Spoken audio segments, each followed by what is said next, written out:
안녕하세요. 주식의 소리의 애솔입니다. 네, 11년 만에 9월 중순 폭염특보가 내려졌다고 하죠. 일교차가 굉장히 크니까 환절기에 건강 조심하셔야겠고요. 저는 선바이오 공모주 관련 이야기로 내용을 이어가 보도록 하겠습니다. 선바이오는 오랜만에 코넥스 시장에서 코스닥으로 이전 상장하는 기업이에요. 국내 유일의 패길레이션 전문 바이오 기업이라고 소개를 하고 있는데요. 여기서 패길레이션 기술이 뭐냐면 양리 활성 물질 또는 단백질 표면에 PEG 유도체를 화학적 공유 결합으로 부착시키는 기술을 의미합니다. 쉽게 얘기하자면 의약품이나 약물 표면에 PEG 유도체를 붙인다는 건데요. 이 PEG 유도체를 부착시키면 약물의 체내 잔존 시간도 증가시킬 수가 있고요. 면역 반응도 억제시킬 수 있고요. 독성도 완화시켜주고 또 약물의 구조적인 안정성을 높일 수가 있다고 합니다. 즉, PEG 유도체는 의약품과 결합해서 약물의 효능을 향상시켜주는 역할을 한다라고 할 수 있는 거죠. 네, 선바이오는 200여 개의 PEG 유도체를 직접 생산, 판매하고 있고요. PEG 유도체를 활용해서 FDA 승인을 받은 의약품이 30여 종에 달하며 임상시험 중인 것도 50여 종이나 된다고 합니다. 대표적인 적용 사례를 말씀드릴게요. 보시면 이 회사도요, 코로나 수혜를 톡톡히 받겠구나 싶은 생각이 듭니다. 서머피셔의 코로나 및 진단키트용 PEG 유도체를 공급했고요. 독일 에보닉스를 통해서 화이자 코로나 백신의 원료에도 선바이오의 PEG 유도체가 공급이 됐습니다. 모더나 백신용 PEG 유도체는 현재 연구 중에 있고요. 그래서 실제로 선바이오의 PEG 유도체가 화이자 코로나 백신 원료에 적용이 됐다는 사실이 알려지면서 관련주들이 급등세를 보였던 적이 있습니다. 아무튼 글로벌 기업들에 이렇게 선바이오의 PEG 유도체가 적용이 됐다고 하니까요. 기술력은 있는 것 같아요. 네, 그리고 이렇게 PEG 유도체를 생산하는 것뿐 아니라 패길레이션 기술을 기반으로 한 여러 가지 신약 후보 물질도 자체적으로 개발을 하고 있습니다. 그 중에서 대표적으로 기술 이전 계약 체결까지 이루어진 제품이 2개가 있는데요. 호중구 감소증 치료제와 구강 건조증 치료제입니다. 호중구 감소증 치료제는 2003년에 인도의 다국적 제약사인 인타스와 기술 이전 및 공급 계약을 체결했고요. 인타스가 완제품을 생산해서 인도와 유럽연합 그리고 캐나다에 판매하고 있습니다. 근데 호중구 감소증 치료제는요, 미국이 이 시장의 절반 가까이를 차지하거든요. 그렇기 때문에 미국 FDA 승인을 신청한 상태고요. 현재 심사 중에 있습니다. 코로나로 인해서 제조시설 실사가 중단되면서 심사가 좀 늦어지고 있는데요. 연초부터 해서 심사가 재개됐으니까 내년 중으로는 승인을 받을 것으로 확신하고 있더라고요. 그렇다면 미국 시장에도 진출할 수 있게 되는 거니까 기대할 만한 대목인 것 같기는 하네요. 그리고 구강 건조증 치료제 뮤코팩은 작년 초에 중국 현지의 협력사를 통해서 기술이 이전됐고요. 이 협력사가 임상 완료 후 중국 승인까지도 추진을 하고 있습니다. 그리고 2019년에 이미 FDA로부터는 시판 승인을 받았고요. 현재 미국에서 기존에 상용화된 약들과의 비교 세포 실험 중에 있습니다. 몇몇 다국적 기업들이 이 임상 결과를 손꼽아 기다리고 있다고 해요. 임상 결과가 잘 나온다면 또 다른 기술 이전 계약 체결을 기대해 볼 수 있을 것 같습니다. 네, 이 2개 제품 말고는 그럼 또 어떤 파이프라인들이 있느냐? 골관절염 환자의 통증을 완화하고 관절 기능을 개선시키는 연골 활액 충진제가 있고요. 인공혈액 그리고 통풍 치료제가 있는데요. 아직은 본격적으로 임상에 진입하지도 못한 단계고요. 이번 공모자금 받아서 연구 개발을 이어갈 것 같습니다. 그리고 어쩌면 이 중에서 인공혈액이 이 회사의 미래를 좀 결정지을 핵심 열쇠가 되지 않을까 싶은데요. 인공혈액이란 조직 및 장기에 산소를 운반, 공급하는 적혈구를 대용하기 위해 인공적으로 만들어진 물질을 얘기합니다. 심장의 혈액 공급이 부족해지는 허혈성 질환이나 뇌졸중 치료제에 쓰일 수가 있는 거죠. 사실 선바이오의 창업 취지도 바로 인공혈액 개발이었다고 해요. 유의미한 전임상 결과도 도출한 바가 있는데 자금난 문제로 인해서 시간이 이렇게 오래 걸리는 인공혈액보다는 호중구 감소증 치료제 같은 바이오시밀러에 더 집중을 했던 거죠. 하지만 다시 진행하면서 2020년에 인공혈액 2세대를 개발해서 특허 출원을 한 상태입니다. 패길레이션 기술을 접목시켰을 테니까 인공혈액의 체내 잔존 시간도 길 것이고요. 소량으로 대량의 산소 전달도 가능하고요. 또 독성도 완화됐고요. 이런 등등의 장점이 있겠죠. 인공혈액은 전 세계 시장 규모가 2027년에 약 19조 원에 달할 것으로 전망되는 굉장히 큰 시장인데 아직도 미국이나 유럽 같은 선진 시장에서 승인된 제품이 없어요. 그래서 개발만 잘 된다면 시장 선점이 가능한 분야로 여겨지고 있거든요. 코로나 이후에 이 중요성이 더 부각되고 있기도 하고요. 그래서 선바이오가 추진하는 인공혈액 관련 제품이 향후 이 회사의 승패를 가를 정말 중요한 포인트가 될 수도 있다는 생각이 들었습니다.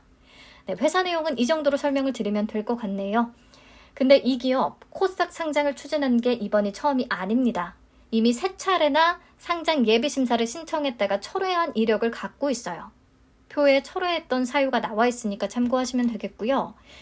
이번에는 대표 주관사인 하나증권의 추천을 통해서 성장성 추천 특례 상장을 진행하게 된 겁니다. 이런 경우 상장 주관사가 6개월 환매 청구권을 보장하게 되어 있어요. 규정상. 그런데 선바이오는 9개월이나 보장을 하더라고요. 환매 청구권으로. 일반 청약자의 권리를 추가적으로 보호하기 위해서 자체적으로 연장했다고 합니다. 얼마나 불안하길래 이렇게까지 하나 싶기도 한데요. 코넥스 이전 상장이라는 단점을 커버하기 위해서 이런 조건을 내걸었나? 라는 생각도 듭니다. 네, 아무튼 성장성 추천 상장의 경우 기술성 평가 등급을 받는 게 의무는 아니에요. 하지만 선바이오가 자체 선정한 2개의 전문 평가 기관으로부터 AA와 A 등급을 획득했다고 합니다.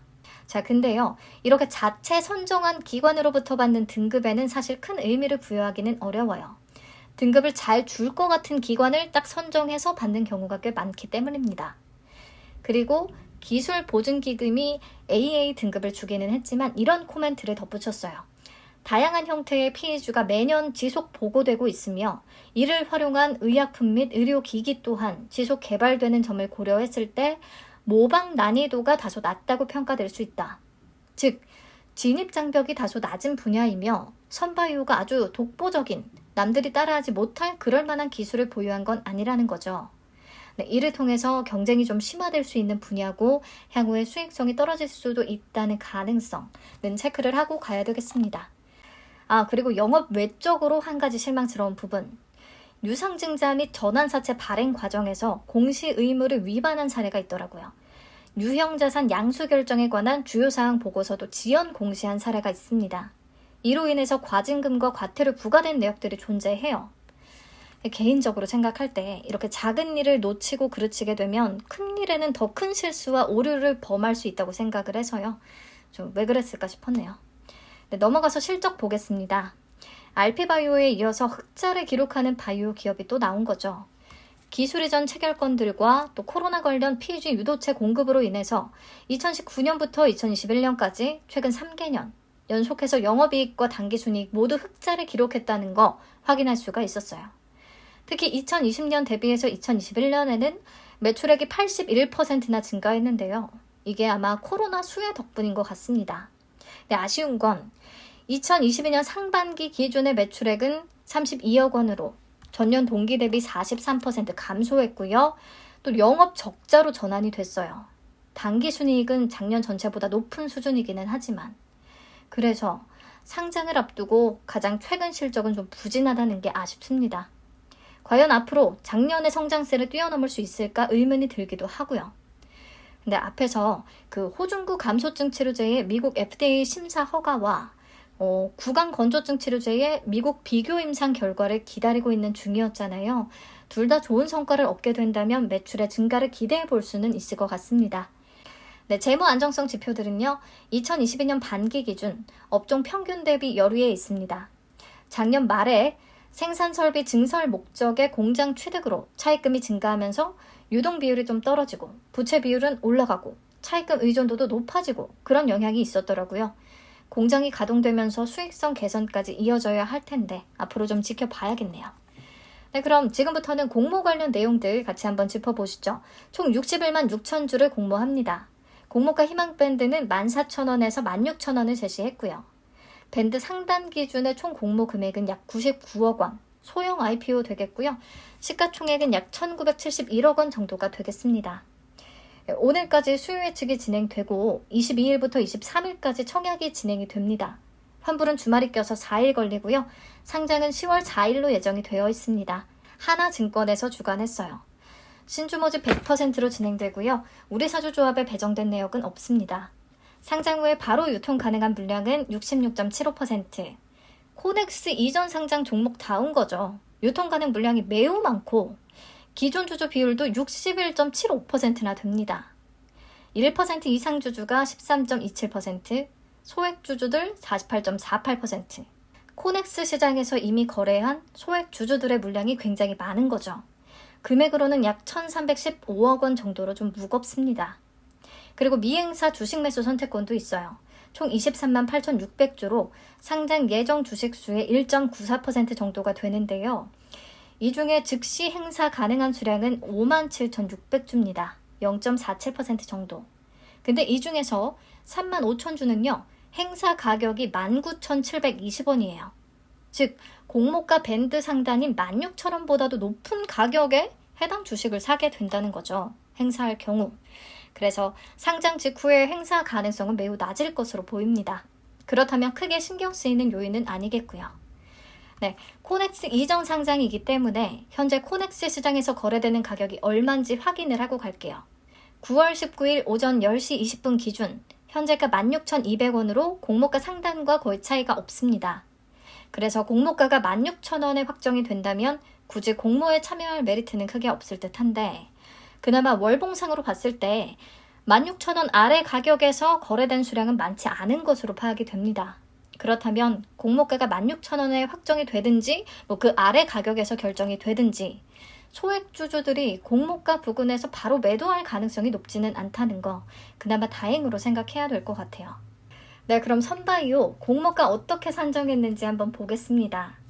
비교 기업으로는 유한양행, 한국유나이티드제약, 동아ST, 녹십자, 삼진제약, 종근당, 한미약품을 선정했네요. 국내 대표적인 제약사들이 많이 보입니다.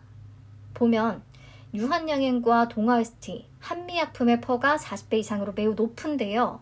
과연 매출이나 순이익 규모 면에서 아직은 엄청 뒤져 있는 선바이오가 이들과 비교되는 게 맞는지 좀 의문이 들기는 합니다. 아무튼 그래서 평균 퍼가 높아졌어요. 29.57배로. 게다가 주당 평가가액을 계산할 때 적용 단기순이익으로는 미래 추정치를 썼습니다.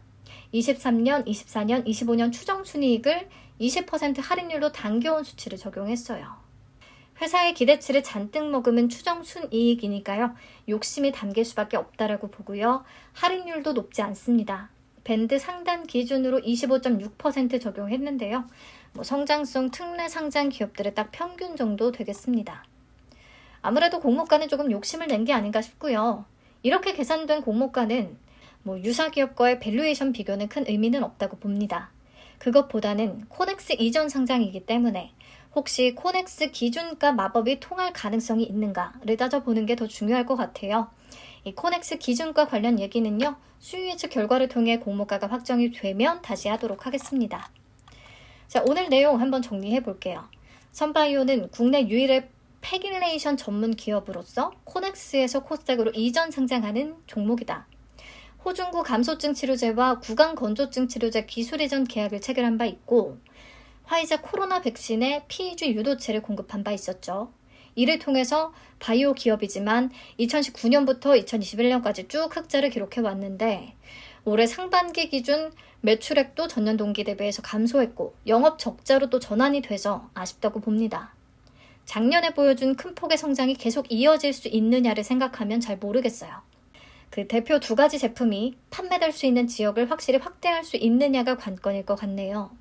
코로나 백신약 매출은 좀 감소할 것으로 예상이 되니까요. 네, 코넥스 이전 상장이라 유통 가능 물량이 매우 많다는 게 단점이고 공모가도 추정치를 씀으로써 욕심을 부렸다는 생각이 듭니다. 과연 코넥스 기준가 마법이 적용이 될 것인지 확정 공모가와 청약일까지의 주가 흐름을 추가적으로 체크해 봐야겠고요. 현재 상황으로선 공모가가 밴드 상단에 확정이 된다면 매력은 없어 보입니다. 만약 수요 예측 결과가 안 좋아서 공모가가 상단보다 낮은 가격에 결정이 된다면 어떻게 할 것인가? 저는 개인적으로요. 9개월 판매 청구권이 붙었기 때문에 그 판매 청구권을 방패 막 삼고 인공혈액의 전임상 결과나 기존 제품의 미국 허가를 좀 기대해보면서 참여해볼 생각이 있기는 합니다. 우선 오늘은 여기까지 보고요. 수요 예측 결과가 나오면 다시 말씀을 드릴게요. 배정 물량과 청약 한도 체크하고 마치도록 하겠습니다. 총 15만 4천 주가 배정됐고요. 균등 물량은 7만 7천 주밖에 안 되죠. 청약 한도도 낮은 편이에요. 일반 등급이라면 7,500주까지 청약 가능하고요. 밴드 상단 기준 증거금으로 계산을 하면 6천만 원 밖에 안 됩니다. 최소 청약 수량은 10주라는 거 체크해 주시고요. 오늘 영상은 여기서 마무리 짓도록 하겠습니다. RP바이오와 WCP의 수요 예측 결과가 발표되면 다시 찾아올게요. 좋은 하루 되세요.